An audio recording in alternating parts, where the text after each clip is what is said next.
Treasury Secretary Bessent, can you explain more of the decision-making on what feels like a reversal here? I mean, just these went into effect less than 15 hours ago, these tariffs. Why the pause now? No. Again, President Trump created maximum negotiating leverage for himself, and which tariffs went into effect 15 hours ago? The ones that we have lowered went into effect a week ago. They were announced a week ago, and we've just been overwhelmed by the response from mostly our allies who want to come and negotiate in good faith. So we are expecting them to come with their best deal. As I said a week ago today, don't retaliate, hold your ground, let's see what happens. And China, they kept escalating, and now they have 125% tariffs that will be effective immediately. Go ahead.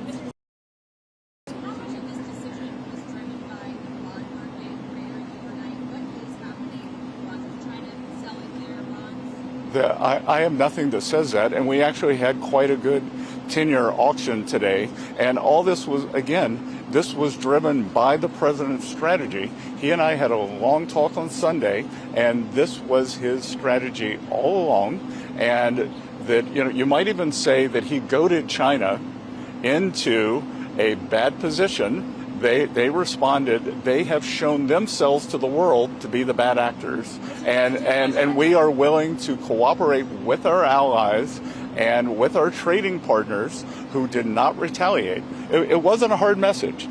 Don't retaliate. Things will turn out well. What's your message?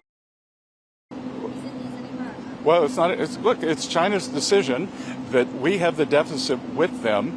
They sell us almost 5 times what we sell them. So, again, I think it's an own goal by China. Meredith. Secretary, signal that you're confident that you're going to be able to strike a satisfactory deal with all these 75 nations? It signals that President Trump cares about trade and that we want to negotiate in good faith. And as I said, each one of these is going to be a separate, bespoke negotiation. So we are confident that having seen the other side of where this could go, and it was like I said last week, that the market didn't understand those were maximum levels. The countries can think about those levels as they come to us to bring down their tariffs, their non-tariff trade barriers. We're going to discuss currency manipulation, subsidy of labor and industry.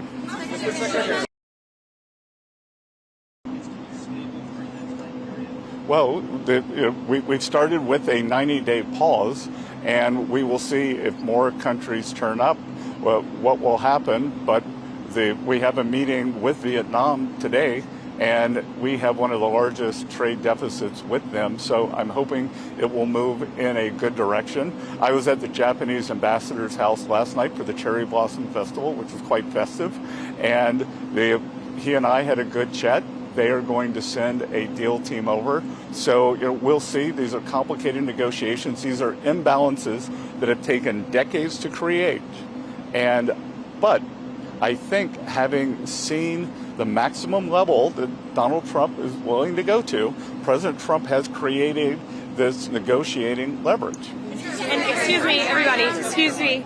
The secretary is obviously a very busy man. As he has said, he's had more than 75 countries that the trade team has to respond to. I'd just like to end with this. For decades, Republicans and Democrats have said that these unfair trade practices are ripping off the American people, are ripping off our country, but nobody has ever done anything to address it. We finally have a president here at the White House who is playing the long game, who is doing what is right for the American worker and our industries here at home, and he has put together a fantastic team in Secretary Bessent, Secretary Lustnick, the entire trade team who will be focusing on negotiating these good deals to put the American workers first, and we're going to get to work to do that. Thank you, guys. Thank you. What about the EU? What about the EU? They retaliated this morning. Why aren't they being